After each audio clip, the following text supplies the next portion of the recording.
দোস্ত, আমাদের এই কুরবানি গরুটা দেখেছি, পুরা এলাকায় এরকম গরু কেউ কিনতে পারে নাই। আমাদের গরুটা সব থেকে বড় গরু, অনেক সুন্দর।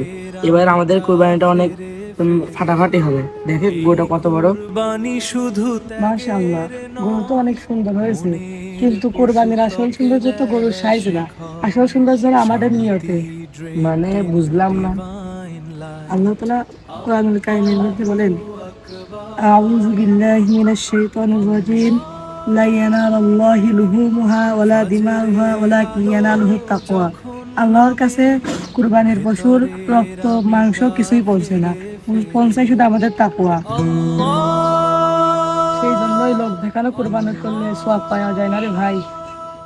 কুরবানি শুধু ত্যাগের নয়, মনের পশু ত্বকে দেয় আমি তো ভুলেই গিয়েছিলাম। শান্তি। তুমি আমাকে সঠিক সময় মনে করে দিলে। আল্লাহ তাআলা যেন আমার কুরবানি কবুল করেন, আমিন। চলো তাহলে নিয়ত পরিষ্কার করি।